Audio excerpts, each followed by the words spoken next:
And really the only way that you can get value out of something like that is if you give me the book on everything you're going to say, that's fine. I can go look at it later to refresh. But if I'm going to have to take my own notes, what I'm looking for is I'm looking for one or two things that really jump out at me that I know I can put into practice. I sat through a seminar earlier this year, and it wasn't about, it was best practices of what they had done, she had done in her business, hugely successful lady, but it was basically she had you evaluate, these are the key components of the process, like these are the 5 or 7 components of the process, the steps. And you are going to rate each of your steps, what you're currently doing, whether you have no process in place for this, and you should. Yours is okay at best, but it's not documented, you're not doing it consistently, or you're excellent at this and you need to focus on the next step, right? That was so much more helpful than, because you're like, okay, this is what I'm doing, I should change. I'm not trying to reinvent the wheel. Yeah. Because you already have something, you're probably just not executing well. Sure.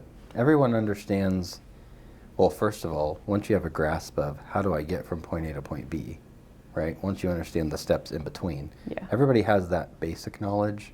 It's just about, how do you build around what are you good at, what are you not good at? Recognize and be okay with what you're bad at. Right. Build and different systems around that, or right? ask for help. Yeah. Like I'm not a salesy person. I have to have systems, or even around sales. So when I started this group in 2016, it was just me and my wife, but I hadn't originated a loan since 2010. I didn't know any realtors, but I knew processes. So I built a really good process. I tried to create a place where I felt like it would be the best place for people to do their loans. I was like, well, almost Field of Dreams style, right? So I'm going to build the best thing there can possibly be, and the people that find value in that will bring their business here. And then once we started attracting loan officers, then it became, well, how do I teach them to grow their business if I'm not doing it? So then I had to create a process around sales because I'm just not naturally that way. Yeah. I'm not a natural salesy person, so I had to make processes. But I have great comfort in processes. That's my... You've seen that. You've seen the outcome. You've seen the result, right? Yeah. So if I have a process around something and I believe in it, I can work it and I can be confident in it every single day, even if it seems like boring or drab to someone else. Like I'm in it because I know it takes 6, 9, 12 months to vet out whether it's working or not. Right. But as long as I'm in a process, I'm happy. Like it doesn't bother me. The work doesn't bother me. None of it bothers me. And I think a lot of people have really struggled with that. Yeah. But, fast forward now, everything you've ever engaged with me on, there's a process behind it.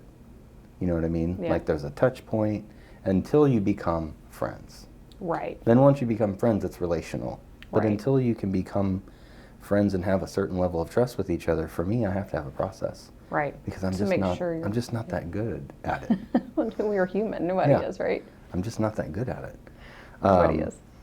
Okay, so let's just talk about things that you want to know more about, and then we can just kind of go from there. Because we've met once in a what I would call effective way. Yes. Where we're talking about business and process and how would we work together, fit together, etc.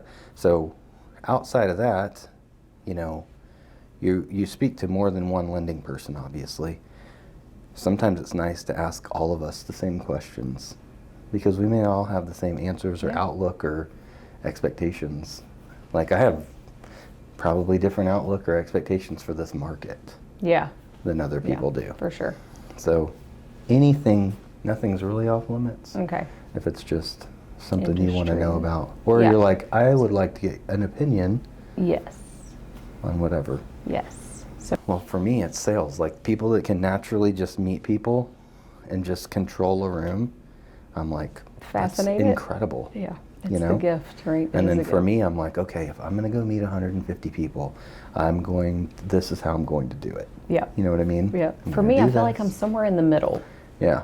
I really do, because back in my early days of lending, like in banking, we had targets.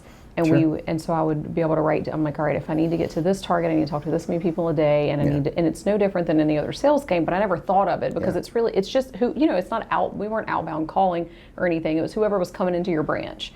And so you'd get lucky it was a busy day, right? And you could hit, double it. So if tomorrow's slow, it's no big deal. Yeah. But that taught me to be really good at talking to people because you only had access to the people that were coming in already. So you had to really capitalize on the moments, when they were there. So I feel like I got really good I'm somewhere in the middle of that. Yeah. I get the number side of it and it helps me pin it down. But the fun part for me is the relationship part. It has to be a learned behavior because my DISC assessment is you're terrible at the sales part. When you look at, they're you're analytical, you care about people, you love systems, you're really bad at this part. You're really bad at people. So then you start you look at that and you're like, well, I don't want to be bad at people, and it's not that I'm bad at people. I love and care deeply for people and try to foster very strong, deep relationships, but meeting people or presenting to people or networking to people was very uncomfortable. Yep. So that was a learned behavior. Yep. Now I'm fine, I'm comfortable, obviously, but it took years of just grooming and coaching. Doing it. Yep. Coaching's a huge deal. My coach is like, who cares? Yeah. But you care, right? I always care. care. Well, they don't know you anyway. And I'm like, but I want them to. Right. And they're like, well, they're never going to. Who cares what people think? I kind of care, right? Yeah. I care. Well, that is one of the biggest problems. We should quit thinking what people think. But you do, right? It's inevitable a little bit. Well, some of it is what we perceive people think. Right. It's not really what they think.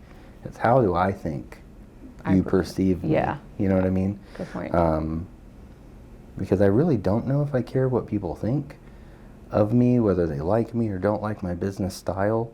But I think that I am a bad critic of myself, obviously. So I find that I'm checking myself more than that, because I think the longer you're in business, the more you realize that you just got to find your people.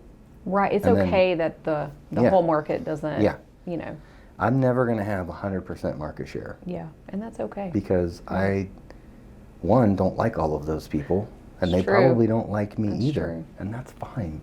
Yep. But the ones that are same, similar mindset, have the same values, I want to work with all of them. Yeah. So part of the process is, how do I find all of them? Yep. And then how do I really figure out if we're a good match? Right. Right. That's really hard to learn, especially whenever you start in real estate or any gig that you're, working in sales or relationship-based business, that it's okay that you're not a good fit with everybody, and it's okay that people use the term it's okay to fire a client or whatever. Yeah. And I don't really look at it like that, because if I'm not a good fit for you, you're really not a good fit for me either. But deep down, you want to be a good fit for everybody, and it's hard to remember that, it's okay. You want to be with like-minded people, because you're going to serve them better and they're going to serve you well as well. I think it's difficult in the beginning too, because it's so transactional. You're my success is rated by transactions. Volume, right. So if I'm not doing transactions, I'm not being successful, which to a point is true. But once you have built an established foundation of your business, then you get to decide. Yeah. And at that point, you have to respect yourself and your time and your family and your business enough to say no to people. Yeah. And the clients as well, right? Because I think that helps them as well. It establishes relationships and boundaries on both sides of the fence. Absolutely. So I think it's critical, and it's overlooked so much. Yeah, saying no is not popular in business. No, but it's not. I think but it's necessary. Very necessary. For successful transactions, healthy relationships all around. Yeah, I agree. So I want to talk about what your opinion of, obviously the market shifting, there's a lot of change. And we were just talking about how a lot of people have an opinion of how it's going to look in a year or, 2 years. But what's your opinion on buyers that are coming in, or people that want to buy in the near future? They're nervous, they're reserved. But your opinion on the leasing market, it being an okay stepping stone if they're not quite ready, or their what that looks like for them, in the purchase process. Is it a good thing to have rental history? Is it How does that help them, hurt them? And what do you feel like we're going to have an increased rental market, leasing market over the next couple of years? Yeah, so I'm going to answer that in two parts. First part, it always is helpful to have rental history, because when people look at your overall credit profile and your credit worthiness, having an proven track record and an ability to pay a high monthly rent translates to whether or not you can afford to potentially pay a mortgage. Right. It's a lot different to base risk on someone that on paper can afford it, but they've never had rental history. It's a lot less risk to take someone that's paying $1,800 and give them a $2,000 mortgage than someone that has never had rent and give them a $2,000 mortgage. It's a larger jump. Right. So there's a lot more scrutiny that goes into the person that is going from 0 to 2,000 versus 1,800 to 2,000. So I think it's always helpful. So as far as a stepping stone goes, I think everybody has to move at the speed of their own life. Everybody should buy real estate, but I don't know that everybody can at this moment. Right. That's why there's always going to be a rental and a lease market. I think that we will increasingly have more renters, because I think that cost of entry is going to be more difficult moving forward. Yeah. I think that we have this incredible opportunity over the next 6 to 9 months for people that can qualify to buy right now, because you have less competition. And I was running some numbers the other day, and if you bought a home at 6% versus 4.5%, things that you're not considering is right now, if there's a softer market, you might be able to get maybe some seller concessions or a discount on the home. That's a really good point. If rates go back down to 4.5, you're not getting any of those. Yeah. And you're going to have more competition. So buying now, I'll give the example. If I get a house at 6% right now, and let's say I get like $7,000 in seller concessions, that's not impossible right now on a $300,000 house. My payment's $248 a month more. If you divide that by $7,000, it takes 26 months to break even. So if we think that rates will be 4.5 in the next 2 years, you could actually be ahead of the game buying now. Right. So focus on, there's two things that matter when you buy a home. How much do I have to put down? And what's my monthly payment? Yep. Let's focus on saving them a ton of money on cost of entry and apply that to that monthly payment for the next couple of years. And if we can make that a break-even win for them, then we come behind and fix that interest rate when rates come back down. Right. They win both times. Yep. And they have way less competition right now. If they don't buy in the next 6 to 9 months, and then rates go back down to 4.5, and then you have institutional investors and you have all the other home buyers that come back into it, and money is cheap again, I think that home prices will accelerate at a larger scale than it is now. So instead of 3 or 4% appreciation, maybe you get back to 16. Right. Now they're priced out. Again. And their rent went up. Yeah. So now you got priced out to $2,600 on your mortgage, and now instead of $1,800 rent, it's $2,400. Yep. So people always ask, would you even buy in this market? Absolutely. So would I. Yeah, I agree. There's never, and I'm not just saying that because that's what I do for a living. It's because I live and breathe the market, and there are just things that make sense, right? It doesn't matter how the market shifts. There's always something that's positive about it. Yes. You can get the money really cheap, right? That's what our positive was the last 2 or 3 years. I can get the money really cheap, so I can buy all this house. Well, you probably didn't need all that house anyway, number one. But now if you're buying into, this is what I can really afford, right? But it's 6%. Well, if it costs you $8,000 to $9,000 less to get in there, that still is money. Yep. That still matters. Yep. So there was a lot of people that cost of entry was their barrier. Can we get them off the bench and get them reinvigorated about buying and explain to them about because how the knowledge is market, power, right? Exactly. So I think it always takes a little bit for the general public to catch up to the information. One, news cycle's slow. Yeah. Social media is slow. I mean, it's fast, but you got to have enough people talking about it, right? Yeah. So I think if we can re-educate the market on why this makes sense and why this is a good market, I think people will jump on it and buy. But if they don't, then I think we could see continually an increase in the amount of renters versus buyers, because I think large companies are going to continue to buy massive amounts of property, Right. which will create more renters, and it's going to make it a little harder for people to buy. So taking a 6% rate for 8 months, 12 months, 16 months isn't the end of the world if you get to buy a property. Right. Yeah, one that you can afford. Yeah. You like. Because wages are not going up at the same rate either. Right. So it's possible that you could miss your window Yep. unless you have a significant life change. Right. Okay, so knowledge is power. That's what I took away from that. Mm-hmm. So if you are leasing, you want to buy, you weren't sure, but this has you convinced that maybe it's the right time, or you're in a lease for a year. At what point do you, I mean, obviously you should start educating yourself immediately, but at what point, like, where do you, at what point in your lease or how far out should you start talking about it, looking at it, and really gaining knowledge on, you know, maybe how much I need to put down and all Sure. that kind of stuff I think if from you're, your end? yeah, that's a good question. I think if you're a consumer that pays attention to your credit profile and you have a general understanding of where you stand, it's 4 months. I think if you really don't know Right. what could be there, it's 6 months. Okay. You can fix a lot in 4 to 6 months. You really can. If it's just little things that like, hey, I didn't know this was here. Well, now we know. We have plenty of time. You're still going to be good by the end of your lease if you truly want to buy. But I say 4 to 6 months. The reason I like 4 is because credit reports are good for 4 months. Okay. So at that 4 month part, like if we get it and you're good and we find something, we can just time it out. You never have to have another credit pull. But if you're not sure where you're at, 6 months, it's just, you know, pulling it 2 times is not going to keep you from buying.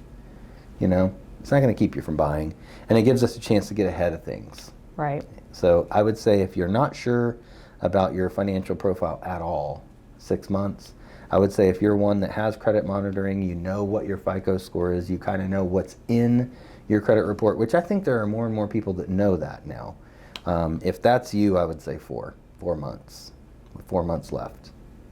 Have a understanding of, well, how soon? I think people wait too long. Yeah. Generally, Like in a lease? oh yeah. You're like Most 2 of the weeks time, out. yeah. Most of the time they're like, I got to be out in 6 weeks, and you're like, Yep. well, I really So my hope. goal is to educate that, like as I'm catching them at the front. Yeah. The front end, right? Yeah, and if you can catch them going into the lease, I'm telling you, it's a gold one. I get it. It's a gold one. I get it. I All love right. it. I'm very excited, Steve. Don't, unless you want, now, I am a big believer in don't keep secrets because it doesn't matter. Nobody's going to do it. But if People there's are too anything you lazy. don't want someone to do, don't put it on here because I'm not the one that does the editing or the posting. No, I mean, I think this is pretty general information, Yeah. but you're right. People probably wouldn't do it anyway. They right? won't. Don't keep anything a secret. It's dumb because they're not going to do it. They're going to. Like from a process perspective, yeah. Someone would look at that and be like, I'm not doing that. That's going to take a lot of work. Yeah. Yeah. Well, all of it does. It does. Anything that's worth doing takes a lot of work. Yes. But Yeah. I mean, I really like. I walked away from that meeting and I was like, that's going to work. I mean, and then it worked. That after I was like, and she brought it to me because I'd had the conversation with her originally, like in April, I think, is whenever I leased that house. And so she was like, oh yeah, no, we definitely want to do that. Definitely. And it definitely works. It definitely works. I didn't even have to do anything. Yeah. All right, so another question. So if you had to give your top 5 pointers, general top 5 pointers for a home purchasing process, what Okay. is it? Whether that be like from the process to the credit score to the don't buy anything to the make sure you know who you're working with, Right. like the whole like Okay. spectrum, top 5. Okay. Number 1, make no changes. We are looking at a snapshot in time of your life. If you come behind us and change something, we don't know. That's from original credit pool, No, like I'm just- original. like when you get, let's say you apply for a mortgage, we're looking at that really last 2 months, Okay. right? We're still looking at W-2s and some other things, but really it's the last 2 months. What do you have in your bank? What have your pay stubs looked like? What does your credit report right now look like? We're looking at that. So if you fundamentally change how you're paid, where you work, how you receive your income, change or add, like pay off or add an account to your credit report, put some crazy money into your bank that wasn't there originally, or take all of it out, or just even something as small as like we moved it to another account. Well, I never saw that account, so I don't know what's in there. But my thing would, number one would be, don't make drastic changes, right? So we always send that do's and don'ts list. It's like, don't do this, don't do this, don't do this. And, you know, we're not trying to like parent them, but it's because the whole process is like a 60-day snapshot of what's going on right now. So just hang on for 60 days. Yeah, so anything that fundamentally changes, if you don't come out and tell us, we're going to find out, but we're going to find out at an inopportune time. Right. Versus if we know up front. Yeah. Because we'll have to get an additional verification later, and it'll be like, this is different. You're like, okay, no idea, you know? So that's number one. Yeah, that would be number one. Don't change anything. Yeah. Second is be organized. You know, if you don't want to be frustrated in the process, be organized. They're going to ask you for bank statements. They're going to ask you for pay stubs. They're going to ask you for W-2s, IDs, potentially tax returns if you're self-employed. Be organized. Most of these items can be downloaded in minutes. So instead of piecemealing it, where you're like, well, I'm going to go grab these pay stubs while I'm thinking about it, and I'm going to go try to get my job to give me these W-2s. Schedule an hour to sit down, download everything, and send it in. Because it's difficult for borrowers. They get burnt out really quick if they feel like they're always chasing something. Yeah, it can be an overwhelming process because there's a lot of moving parts. So what we try to tell them is I'm going to come to you 3 times for documentation. If you're organized and you send them in promptly, I will not come to you anymore. I'm going to come to you in the very, very beginning. I'm going to come to you when you get your contract to update anything, and then I'm going to come to you one more time for the final list. That's it. So as long as you can handle at 3 times, I'm going to need you to be really prompt and on it. I'll leave you alone the rest of the time. It sets an expectation. But being organized, big deal. All right. So don't change anything. Yep. Be organized. Yep. It's a frustrating process, so be patient is another one. Even though we're in 2022, it takes a couple of weeks, 3 weeks to do this. We're in an instant gratification world, but this part still can't be done quickly. Now we can do, sometimes we do 8 days, 10 days, 12 days. There are things that we can do to speed it up, but generally speaking, it's not a right now. And some of our first-time home buyers struggle with that, especially if all you've done is lease. When you lease, it's pretty quick. Yeah. Once you get approved, you sign, you're in, you do your deposit, you're done. You're done. Yeah. This is going to be 3 times that long. And it's going to be probably more invasive, right? And almost to the point to where, you know, one of the questions we get asked sometimes is there anything else? You're like, well, maybe. Yeah. It really depends on what you send me. Yeah. Because one document can cause us to need another one. You know, if I say, hey, send me your last pay stub, and you send it to me and it's got 30 hours and all the other ones had 40, well, now I need an explanation. Yep. So being patient is another one. And really that first one, I covered a bunch, but I'm going to try to think of 5. All right, so we're on 4. That's 4, right? Okay. Don't change anything. Yep. Be organized. Stick to your budget. Great point. Okay. Stick to your budget. It's very easy to go online and 10,000 yourself to death. Like, I want to stay at 300. And then you're like, this one at 310 is really cute. You're like, well, this one at 320 has a bigger yard. You're like, well, this one at 330 has an office. Now you're out of your range. Yeah. And it only took 3 conversations of sitting at the kitchen table drinking coffee saying, well, what if we had this? Well, what if we had this? What? You can 10,000 yourself to death. So stay in your budget. And part of that is when you have that initial conversation, one of our very first questions is, where do you want your payment? And back into it, They have no idea. If they've not bought a home before, especially with rates that's higher than they've been, they have no idea what a correlating payment is to a sales price, Right. right? So it's part of the learning Correct. of it, right? Education up Right. front is important. Yeah. So if their friend bought a home for $480 last year, they might say, well, let's not go as high. Let's do $450. Well, that payment might be $500 more. Yeah. They don't know that. So asking them the payment is key, because what you never want to happen is you get into it, everybody's excited. On paper, they can afford it. They have no interest in paying that payment, Right. but they're qualified for it. But Right. you haven't talked about that. So you send them the pre-qualification letter. They're pre-approved for $400,000. They get their estimate and they're like, what is this number? And you're like, well, that's the payment. Sticker shock, right? Yeah. And then they're like, well, I didn't want to be anywhere near that. I wanted to be $800 less than that. And you're like, okay, well, they sold that house last year. $800 less than that. You know, that doesn't exist right now. You would never say that to someone. But what I mean is, stick to your budget. Start with what you're comfortable paying and let yourself work backwards. Yep. You know, because in every market, it can be taxes can make a difference, insurance can make it. We live in a coastal area. Yeah. If you live in a windstorm county, your insurance is likely to be higher.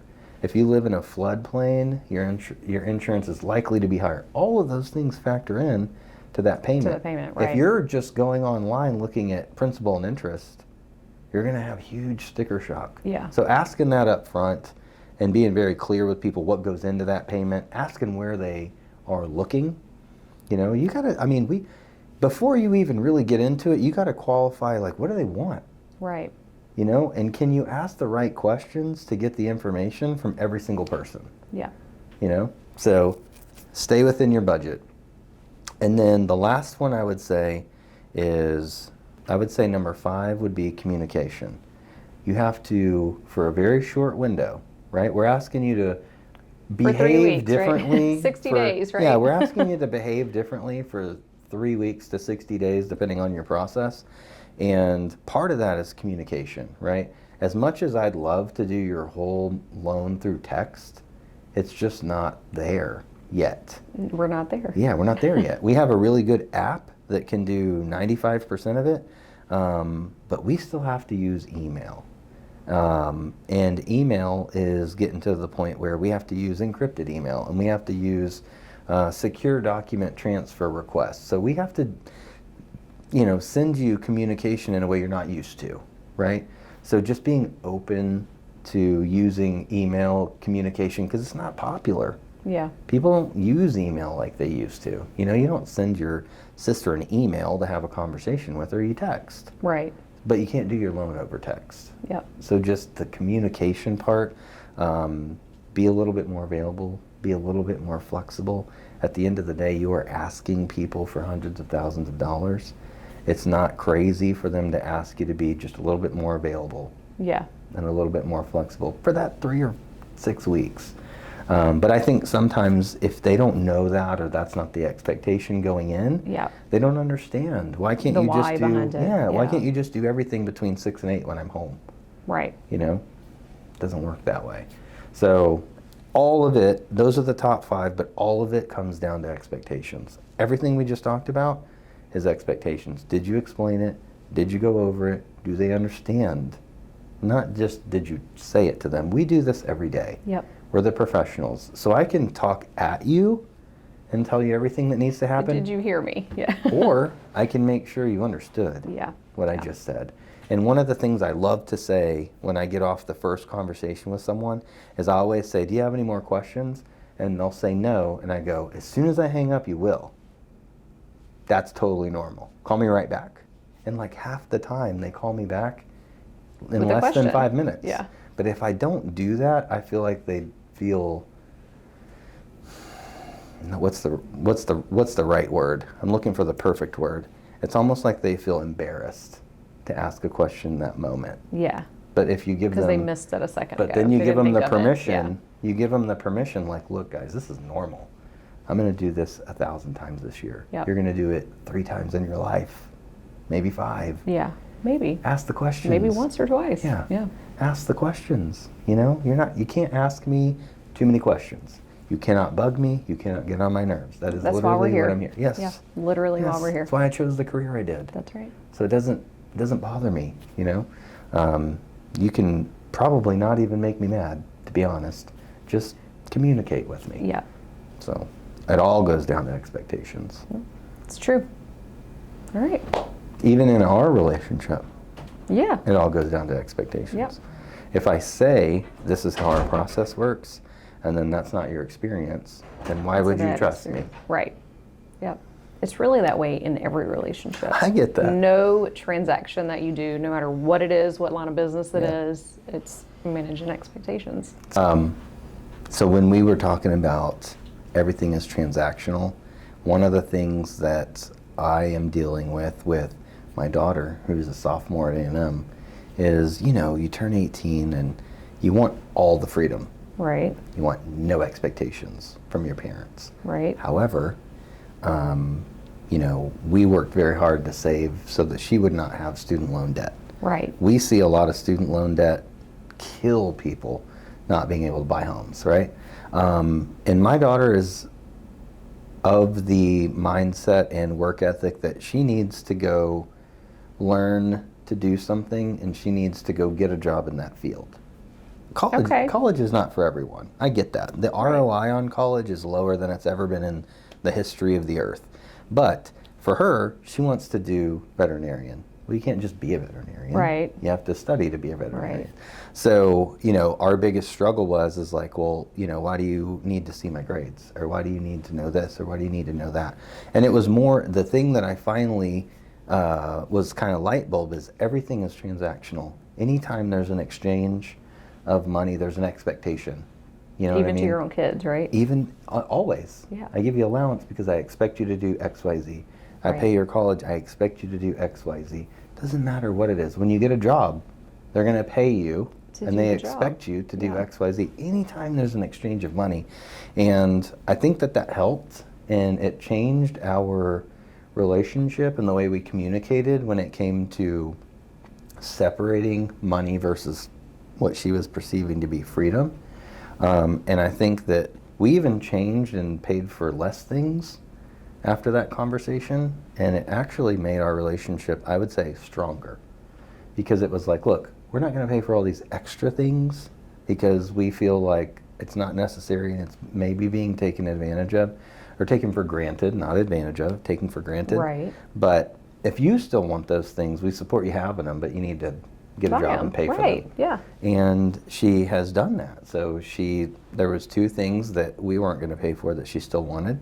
She got a job on campus. She works 20 hours a week while keeping a full course load, and she's able to pay for these things that are important to her. And, for me as a parent, there's an extra level of, being proud of that, because it's like we were able to have that conversation, and she stepped up big time. And for that, she does get what she perceives to be a little bit more freedom. Right. Like I'm not as worried about it because now it's just tuition and books. So now it's really just, are you passing? Are you doing that? Right. When it was everything under the sun, it's like, okay, well, what's going on here? What's going on here? What's going on here? But it was just an exchange that I don't think she quite understood. And just, one, I'm glad that we were able to have a constructive conversation around it. From us as parents to her, but two, just watching her like react and then thrive in it was huge for me. Right. Grow from the challenge, 100%. right? Yeah, because it's like, okay, now I want to give you even more freedom. Yep. And watch what you do with it. And as a parent, you want to believe you've prepared your kids to be able to do something, and you don't know until they go. Part, right? Yeah, you don't know until they go. In the first 3 or 4 months, I don't think they know or if it's working out or not. Everybody's just praying about it. Yes, and then you just have one of the. To me, this was kind of like a breakthrough, and then you're just like, man, that's pretty cool. That's awesome. Because that's kind of like the first step to you really standing on your own. Because it's one thing when you're out there and of course you're feeding yourself or you're whatever, but it's all being paid by someone else. But when part of the burden's on you and you're still holding it together, it makes you feel like, okay, maybe I didn't mess this one up. We hope. She's really going to do it, Yeah. And I'm always confident. She is an incredible student, always has been, very hard worker when it comes to school. But you never know. Yeah. You get to that point and you just rip your heart out and send them to school, and you just hope. Like, I'm excited but dreading that all at the same time, because Yes. our oldest starts high school next year, so we're close. We're not that far off, but nerve-wracking. Just nerve-wracking thinking about it. I'm not one of those people that listens to the words in songs, but the first time that we dropped her off at her apartment, we were driving to my son's basketball tournament in Dallas, and we're somewhere in the middle of nowhere, like coming into Dallas from an area I'm not even familiar with. And some song came on the radio, and I'm listening to it, and for whatever reason, I'm listening to the words, and it's literally just talking about having a daughter and them growing up and them leaving. And I'm sitting there driving like this, and the song ends, and I look over at my wife, and I'm like, that song was terrible. Why would they even make a song like that? That was so sad. Yes, right? and she turns over to me, and she's just, and I was like, okay, you felt it too then. Yeah. It wasn't just me. But, you know, it's just, but then you're so excited for It's her such too. a bittersweet moment, you right? know? And like last year, she's settling into everything, and, you know, I mean, there's so many conversations. What do I do about this? What do I do about that? And for the most part, you're just trying to make sure that it's her decisions. You're not making them for her, because you got to let them mess up too, you know? But she did a good job. She made it through the year with, I mean, she did most of the right decisions, and the ones she didn't, they didn't kill her. They weren't deal breakers, right? Yeah, they didn't kill her. You know, it's normal stuff. I've made worse decisions, I'm sure. But then coming into this year, I feel like she's way more organized. She knows what to expect. She's got her footing. Yeah, and she's kind of experiencing campus a little bit more. She's going to the home games. So that, you know, that makes you feel like, okay, that's worth sending you, because you want them to have the whole experience, you know? Yeah. You don't want them to just sit in their rooms and do homework. Right. You can do that at home. You can do that at home. Yeah. So like that was something that was a learning experience for me and her. it's a big life change for her and for you. Well, really, right? my wife and her are much closer, so most of the communication was with them, but it made me like so much more happy about the whole situation. It's more comfortable. I feel like there's less expectations. Our conversations are more constructive now. They're Right. around different things. Not you know? everything's focused on that. Yeah, it's not focused on that. Yep. Yeah, which is better, because then we can. Have like start developing like a friendship, right? Yeah. Instead of just father-daughter. Of course. Yeah. Yeah. And then my son is not I say this now, he's 14, but he's one that I don't know, he may not be a college person. Yep. He's got an entrepreneurial spirit, and there's something incredible in him, like something very special that I'm trying not to punish out of him. Yeah. Because it is a struggle. Don't let the Trying fire not out, to right? suppress it, yeah, right? don't suppress it. Like it's a struggle between, I want to like Hurt make your him? life terrible, but I also know that is something that, if harnessed correctly, can be special. Right. See, that's funny you say that. That was me. That's how I was. I struggled greatly. I never could figure out what I wanted to do. So I started college a year late. I went to California right after I graduated high school instead, you know, to do whatever. I had a friend that lived there, and I came back and I started school, quit, went back like 3 times. I just couldn't decide what I wanted to do. I knew I loved working with people. You know, I started a couple of majors and then switched. I just never could like pin it down. But I've always been, I feel like my mother and I clashed greatly because we just butted heads. One, we're kind of alike, and 2, I was going to do it the way I wanted to do it. And not like in a rebel way because you told me not to. I just had a better idea. Like, I saw it, I had a vision for it, and I knew what it should look like. No, it works so much better if you just did it like this. But it wasn't the box. It wasn't the way that they wanted me to do it. Great student, made great grades, always had a great GPA, just was infuriated at the fact that I couldn't do it the better way. Like, why do I have to do it this way? That's so dumb. That doesn't make any sense. Were they paying for it? I paid for it. Okay. I paid for it. Yeah. So later in life, but like college and everything, I did pay for myself and had to pay off my own student loans. Yeah. I didn't have the luxury that your daughter has. So Yeah. I hope she is grateful for it. I think she will be One later. day. Yeah, it's hard to, and I struggle with that with our kids too, because we want them to have everything right, but you don't want them to be ungrateful. It's such a catch-22, and there's a fine line, right, where work ethic and the gratitude meet. And But that was me. I couldn't like if I finally figured out how to harness that somewhere at the end of college, I think. Yeah. Somewhere. I don't know how, have no advice on how to do it. It comes with maturity too, because I mean, we're just not like from a brain standpoint fully developed at that point. So No. I am learning, and what I struggle with, but I know it with my people that I work with, but I struggle with my own kids is, you know, I can't expect her to immediately appreciate these things that I think she should appreciate. Right. I want you to appreciate them now. You're not going to appreciate them now because Yep. there's peers around you that have the same thing. Or more. Right? It's not Right. until you get into your real life that you will appreciate, like, I don't have this burden, you know, that some other people have. Right now, the student loans that her friends may be getting have They're not no bearing tangible. on She them. can't see them anyway. They don't have any Yeah. bearing on their life because they don't have to make any payments on them. Right. It's not going to be until later, whenever they have the burden of maybe $100,000 and she has zero, Right. you know? Yep. So I get that. It took me a long time to realize she's not going to get it. That's a really good point. She's not going to get it because her friends that don't have the same circumstance are not affected by those loans yet. Right. I have a friend him and his wife are very successful. They're the only two people I've ever met that had a plan in 7th grade, and that's exactly what they did. Like, she went to medical school, she graduated, did her fellowship, did her residency, did all that stuff, became a doctor. Like, that was the plan. Had their first baby. After she became a doctor, like, did exactly what they were supposed to. Right? Yeah, 100%. Tons of student loans, right?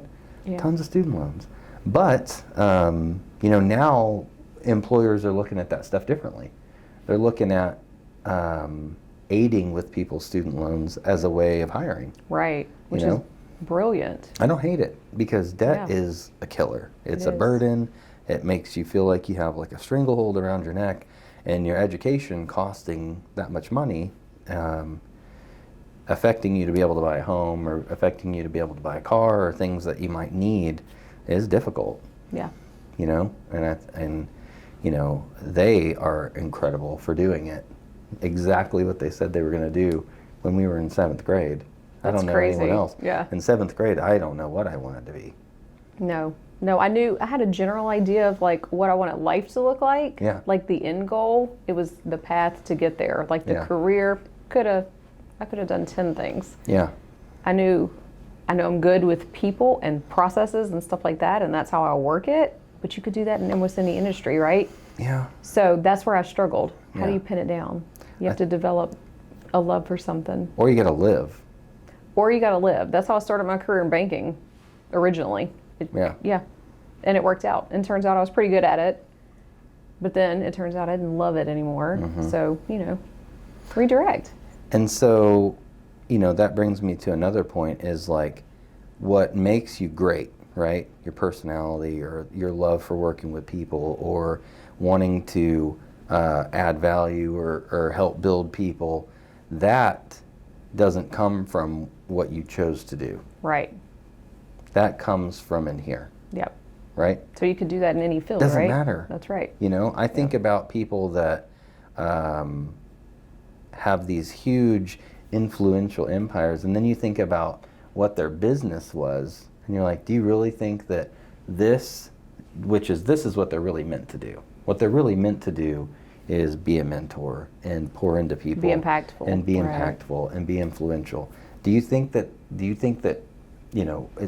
take Jeff Bezos, do you think selling books online was the goal? He had to live, right? Right. That was he had it. to live. Or, any of those people, and that's an extreme example, but even like, do you ever listen to Gary Vaynerchuk at all? No. Gary V. Okay. So he's kind of vulgar in his language, but he started out, his parents had a liquor store, and he wanted to do online wine Okay. because it's an extension of their business. Right. Now, his entire business is media. And he's probably one of the best online influencers for marketing, right? One of the better marketing minds for this era, probably. But it came from him wanting to take their already established business and then do the stuff that he was really freaking good at. You know what I mean? So whatever that is, wherever you land, you're still gonna, if you have it in here, you're gonna pull out those it's best parts somewhere. Those right? best parts are gonna come out. And the only, my belief is the only thing that can keep you from doing that is leadership. I agree. What's the statistic? Like, people don't leave a company, they leave a boss, right? Correct. And it's so true. And so I think true. that's why we have so many people right now that are choosing to be entrepreneurs. Because I think we, as a country, struggle with leaders. Yes. At the absolute tip top. Yep. All Very the way down. lopsided culture. Yes, yeah. it's a terrible. We do not have good leaders in most companies. I think most people are starting to figure that out. Yeah. But they're confusing creating culture with leadership. Yeah. Yep. People It's think, why I left the organization I was at for so long. Mm-hmm. Yep. But they confuse culture with being a cool lounge area and free snacks. Right.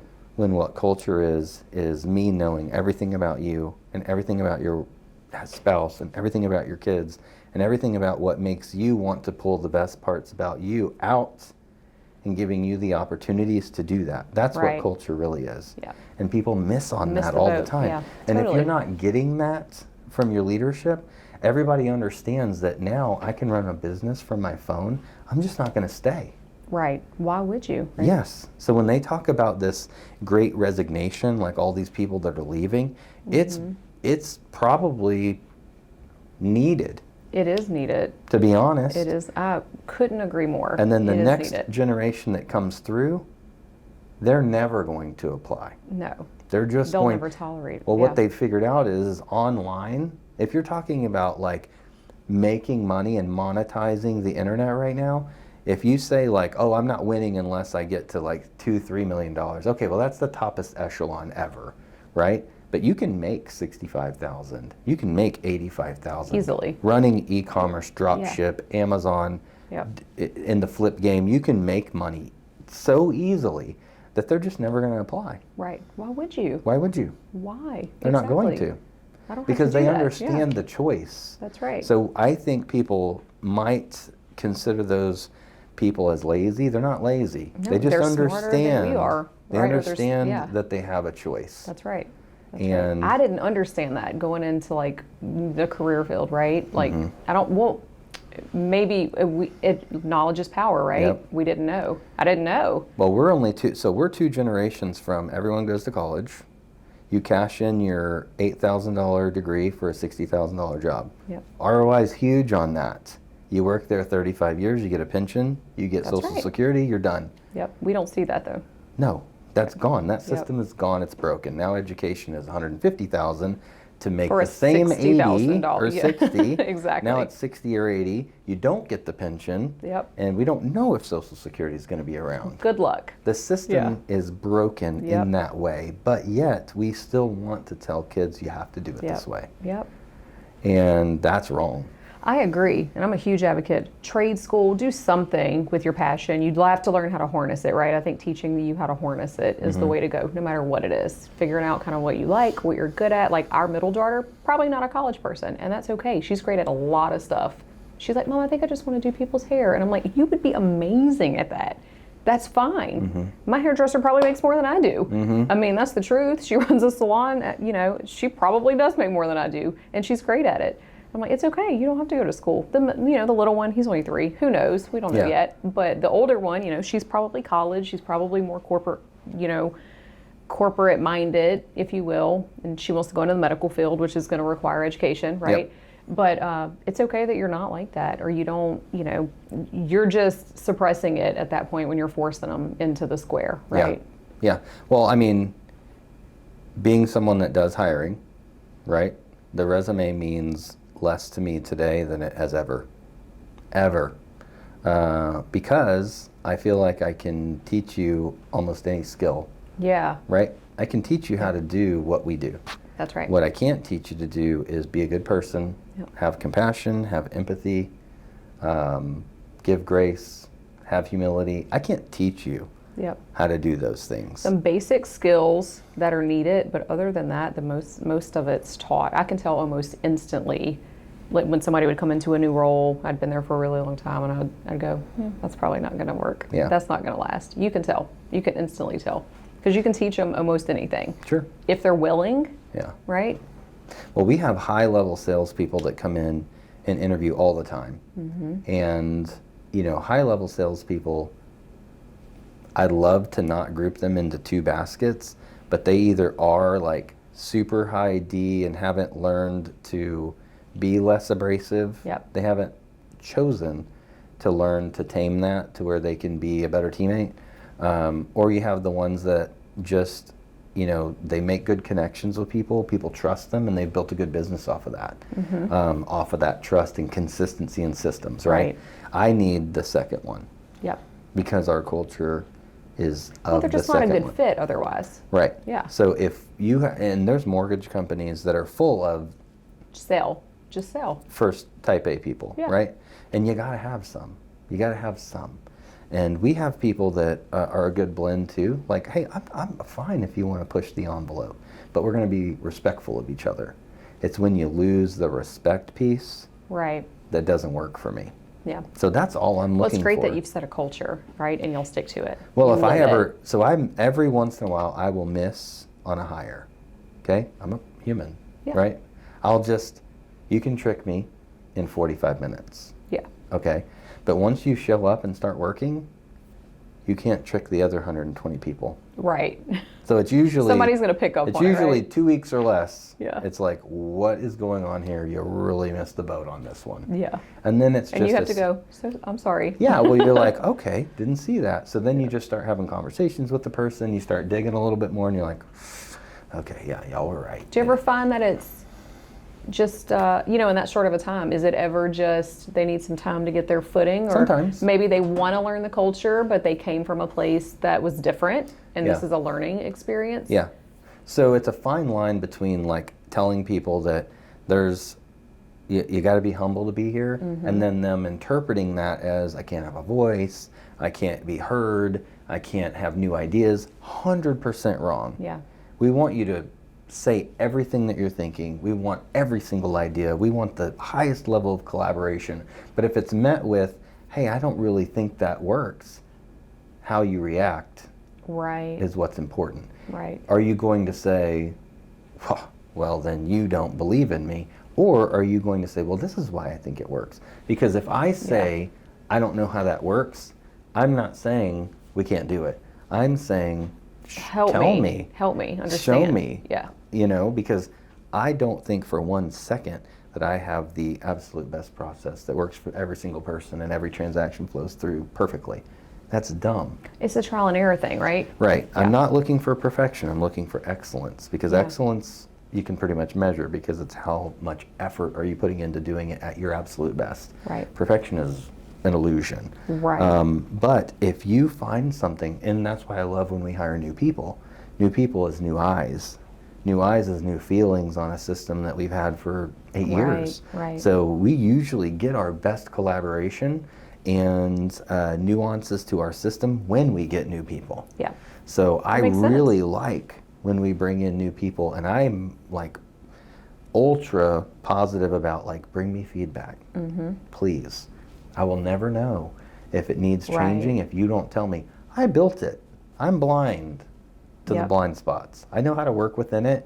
If there's something that's kind of broke right here and I know how to ignore that, I'm not going to see it. Yeah. Might be a big deal to you. Bring it to me and we'll fix it.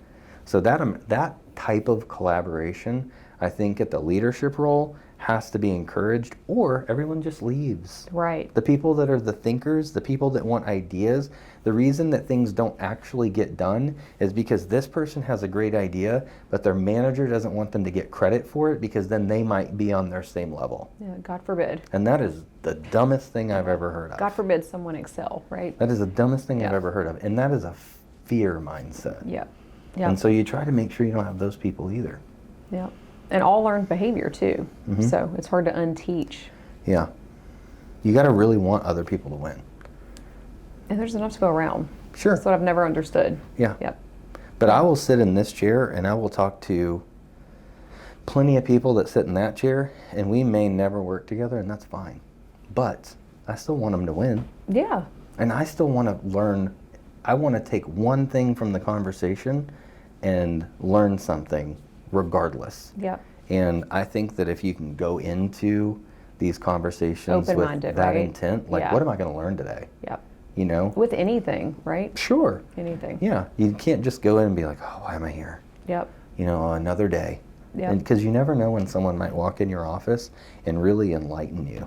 And you're probably in the wrong business. You're probably not doing the thing that's supposed to be pulled out if that's how you show. Well, you're definitely right? not in an environment where you feel like it can happen. That's right. That's right. That's true. Yeah, so make a move, right? That's the moral of the story. Do it. Make a move. Do it. Do it. Yep. If you don't love where you are, go. Yep. And I mean that for here too. Yes, If you don't anywhere. love being here, I will help you pack But your it's definitely box. fear, right? I definitely Yeah. think it's fear. I was 36 when I retired from the banking industry. 36. And I was like, I remember telling Ryan, my husband, like, oh my God, this is the dumbest thing I've ever done. I can't believe, because I'm a calculated risk taker. I take the risk, but again, I've planned the path, and I can see where the end goal where I want to be. It's just trying to figure out how to get there, right? That's where my creativity comes in. I'm kind of a mix of both. And I'm like, I don't know if I should do this. This is a bad idea. And he's like, he's so supportive. He's like, you just do it. You just do it. You're going to be fine. You just do it. And I just did it. And I'm still trying to figure it out. We're all still trying to figure it out a little bit. But best move I ever made. I've never been more liberated. Yeah. But at 36, I'm like deep in the career path, right? Yeah. I mean, 15 years in. This wasn't like Yeah, but I'd you been still there a have couple time. years. I mean, you still have time. And You're that's only what he 36. said. He's like, you're only 36. Yeah. Where in my head, I was like, I'm 36. What am I still have doing? time. Yeah. You can reinvent yourself 2 more times if you wanted to. Oh, well, There's that's so much refreshing, time. just in case. I'm just but saying, there's time. People think they don't have time because they've worked 15, 20 you're years so in their life. invested, right? Doesn't matter. Yeah, that's right. I didn't love it anymore. You would have didn't love way it. less time if you stayed there. That's true. And I wasn't happy. I didn't love it anymore. Yeah. Good at it because I'd practiced it for Mm-hmm. 15 years. Didn't love it anymore, though. Yeah. My wife has co-signed on me risking our entire livelihood more times than I can count. Well, good for her. Well, I couldn't do any of this Yeah. without her, obviously. That's right. She's such a supportive person. So Yep. And that's I- Ryan. That I is Ryan for identify me. with what you're Yes. saying, I and- need him back here to help me along, or I would never make the moves. Yeah. Even though I've planned them out and I've calculated it, Yeah. and I see where it will work, but I'm still nervous. Yeah. Right. When he's in my ear, just do it. well, Just my do it. wife probably believes in me more than I do. Well. At the correct times, too. Because sometimes it's just like, I don't know. She's like, you need to quit that. Yeah. Like, you have You're this gonna be figured fine. out. You just do what you know is right, and it will work itself That's out. right. It will come, and Yeah. it has, right? It has. It always has. It has, but that doesn't mean I'm my own worst critic, just like everyone else, Yep. right? I think I'm doing what's right, but you don't really know unless there's some sort of validation, whether it be from people or from performance. Right. Right. It's measured somehow, right? Yeah. Other than that, you're just praying about it, Yep. hoping that it's right. Yep. And I pray every week for clarity in decision making. That's what, yes, focus. I pray for focus so I can work the processes we put in place and what I know is working. Just keep doing it. So to focus on it, focus on the light at the end of the tunnel, right? Like focus on the green line, and then make sure I'm making the right choice. Because we always tease in my house because I'm a big sign person. I'm like, oh, that's a sign. That was a sign. And he and Ron's like, you need like waving red flags. You don't need subtle signs. You need the waving red flags. Yeah, I need the, you know, I how need the school, banners. You know how the school bus does the stop sign like Yeah. this? That's what I need. I need the big sign. Yeah, I need very direct, clear to communication. feel confident Yeah. in the decision. Yeah. Well, I mean, you feel like you've seen it all, but the thing is the business doesn't change as much as the people do. That's true. You know? Yeah. The transactions flow through. We're the ones that mess Relatively them the up. same. We're the ones that mess them up. Yeah. Our thoughts, our emotions, our perceptions, our expectations, communication with it. Yep. We're the ones that mess these deals up, not the deals themselves. They stand on their own. You either have the capacity to buy the home or you don't, Yeah. right? Period. Right. You either own the home and you can sell it or you don't. That's right. That's pretty black and white. That's it. All the rest of it is people. That's right. And that's even the right part, down to the processes in it, 100%. the appraisal. That's a person doing that's that. the part that, The home that's, inspection, all of it. that's the part that changes. Yep. It's always the people. Yep. So you have to be, can't get stuck in your ways, you know? Be And agile. I can't say, like, I love this business because I get to be around a lot of people. I grew up in a really big family, and so I like having lots of people around me. That was my life. My life was chaos and noise and people Yeah. all the time. So I like to have, you know, people around me, and this is a great industry for that Yeah. because there's always people, they're fun, you know, everybody for the most part wants the same thing. We just want to learn and leverage and do good business, and, you know, so it feels like home for me. But inside of that, you know, I also just want to create, not really a legacy, but I just want people to be proud to be in business with me, obviously. I'm going to continue to work hard for everybody in our organization, and I'm going to try every day to make sure that this is the best place they can work. Right. You know, and I'm hoping that every day that that's good enough for them. And if it ever isn't, I'm not going to get my feelings hurt. Yeah. If You know, it's not a because good you fit, don't it's know okay. what you don't know. Yeah. So go experience something else. But every time there's an opportunity for me to learn. Like, what could I have done different? What What's the takeaway? what was the Right. what was the missing? You know, what was missing? And you know, try to take that in and make it better for everyone else that's still here. Yep. Yep. So that's the cycle. And we go through cycles where we onboard tons of people, and then maybe, you know, 20% don't make it or decide it's not perfect for them. And, you know, you always learn, but you get so much insight from the ones that stay Yeah. Yep. because it's a new perspective. Yep. I try to do the same thing too with clients. Like, they don't always work out, or their situation changes, or, you know, and it's a very personal industry, but you can't take it all personally, right? No, I'm okay with that. I mean, if half the people that work here right now left to like start their own little thing, I'd be like pretty pumped for them. Yeah. You know, I'm still going to compete with them. Don't get me wrong. Yeah. I can be nice and want everybody to win and still want to crush it. Yeah. Because that's just who I Absolutely. am. But I still want you to do well. Yeah. I'm I just going still- to do well also. Yeah, I'm just we're going to compete. Yeah. You know, but I want you to do well. Yeah. I want to see people, whatever that is, if this place couldn't pull it out and going out on their own pulls it out, I want to see it. I want to see that amazing version of themselves that they have locked in here, right? Even if that means they got to leave. Yeah.